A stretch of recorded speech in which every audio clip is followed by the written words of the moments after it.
Hey there, Patrick Peace here. I just wanted to give a quick video update. I finally finished Sam Harris's Waking Up. I took a lot of notes on it, which I'm not going to really get into. Um, I originally read his book, The Moral Landscape, which I thought was quite well done. And then I read End of Faith. And of course, I've seen him in the popular literature and all that kind of stuff, right? But this really wraps it all together for me. This gives me the linchpin. It helps me to understand exactly. Exactly. I mean, I know what Sam Harris is trying to do, right? He is the uh, atheist Messiah.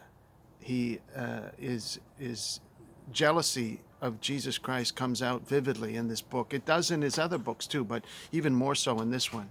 He talks about how in his early 20s he traveled, to Kathmandu and Nepal to study with gurus to try and learn how to be a guru himself, and and that comes out very clearly. And so now he's basically achieved his goal. He is certainly the Messiah of the atheist movement, and you could consider these other uh, characters to merely be apostles, including Dawkins, who has probably got a longer history than Sam Harris does in addressing the topic.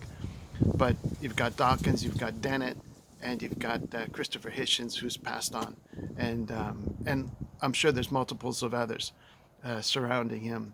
And in fact, he started his own guru group called Waking Up that people join and sign up for, his Facebook group and particular, and his other social media, I'm sure, uh, um, Twitter account that people follow, and he is the head of that group, right?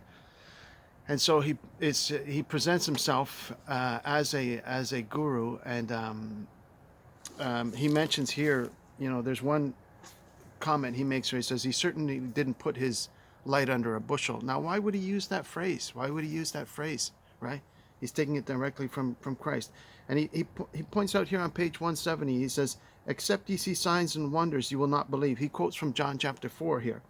And he says, in regards to that statement that Christ made, see, Christ, he's not denying that he did all kinds of miracles, but he's saying in this instance, he refused to do miracles, right? For a particular group of people that didn't have much faith. So he says, a lifetime of foolishness and self-deception awaits anyone who won't call this bluff. So in other words, he's saying Jesus was bluffing there. He was just saying, well, you know what? Unless you see signs and miracles, you're not gonna believe or whatever. But he fulfills the scripture that's like the children singing in the marketplace. We piped for you and you didn't dance. We sang a dirge and you wouldn't mourn for us, right? He's doing the exact same thing as that. No matter what Jesus does, he criticizes it. So Jesus heals people. He says, that's not, that's not that. And then Jesus refused to heal people. Oh, he says, oh no, that's not what I would do if I was the Messiah. And that's basically the way his mind is thinking. His mind is thinking, well, if I was the Messiah, this is how I would do it.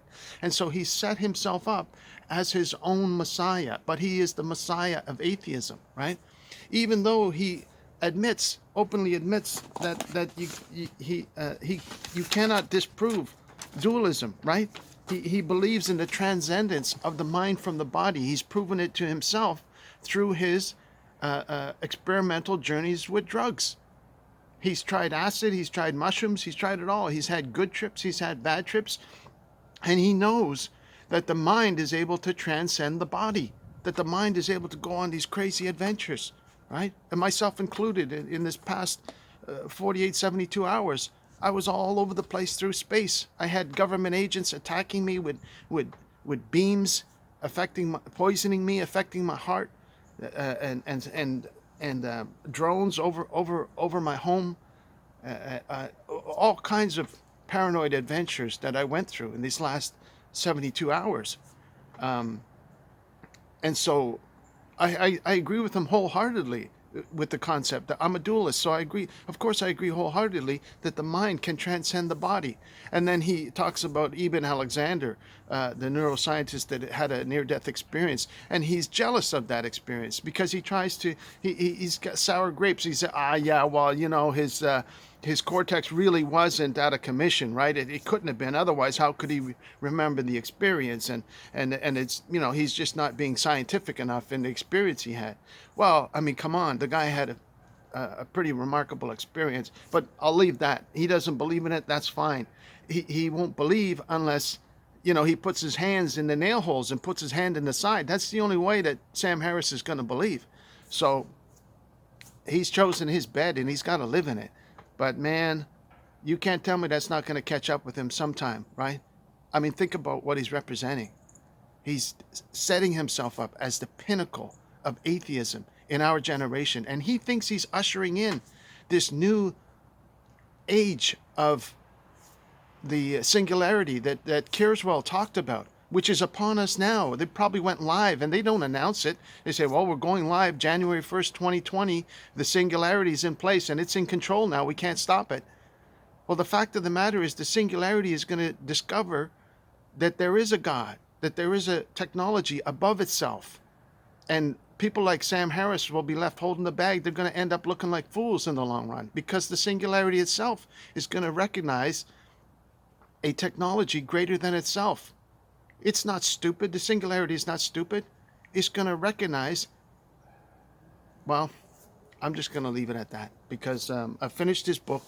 That's the third book of his that I've read. I'm going to move on and leave it at that. Sam Harris, Waking Up. And the fact of the matter is he keeps repeating, there is no self. There is no self. The self is an illusion, but he doesn't replace it with anything else. The scripture says we are one. Jesus said you are one with the Father, me and you and me. And you all this recognition that Christ taught about connecting to God the Father and having that oneness with our spirit with him is exactly what he's trying to explain here. That when he gets rid of all the trash and he's left with a pure consciousness, he knows that this is transcendent of the body, that this is essentially a godlike characteristic. But he leaves the reader hanging. He never fills in what he replaces. And he does the cute experiment where you can find your own blind spot in your eye, and he tries to use that as a bit of a metaphor for the mind, that your ego or your eye doesn't really exist.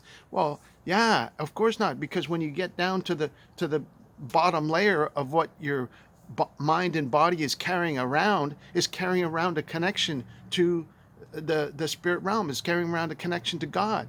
Aldous Huxley talked about it, and he says, well, Aldous Huxley said the mind was more like a decreasing the squelch. It was decreasing the amount of ability we had to connect to things that were too overwhelming, and he said it decreased it. Well, he didn't. I disagree with him there. I don't think that Aldous Huxley really said it that way. I think he said it was more like a door, hence the name of his book, The Doors of Perception. So, I mean, at least he nods to Aldous Huxley and gives him the benefit of the doubt, and William James as well. So it's funny because Sam Harris can be honest 99% of the time, but when he lies, it's a whopper. And when he goes off base, he's way off base. So he's using this as an extra tool in his bag of tricks as being a guru, essentially, right? He says, oh, I don't want to be a guru, but hey, I'm a guru. Because he never replaces what's to replace when you lose the concept of the self. He says it's an admirable thing to seek and to use meditation to help you achieve that transcendent state. But he never promises anything in return because he can't. He's got nothing to offer in return. All he has is atheism, which is essentially meaninglessness, nihilism, nothingness. And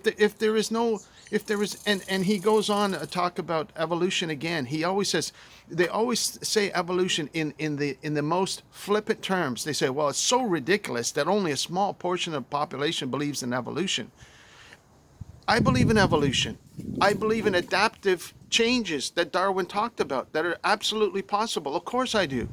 But when they try and take evolution to its extreme, And they exaggerate the importance of evolution, because without evolution, atheism doesn't have anything to stand on. They're forced to take evolution all the way back to the primordial soup. And when you do that, you're left with a theory. It is inherently unprovable, just as he admits himself. He says it's unprovable because nobody was there millions and billions of years ago. I could talk more about it, but I've talked too much already. I'm going to lead, that's a segue into my next video, which I'm talking about, which is a Joe Rogan podcast, a guy talking about the skeleton that they found 4 million years old. Anyway, thanks for watching. God bless you. Take care of yourself. I'm going to make another video after this about that guy who discovered the skeleton.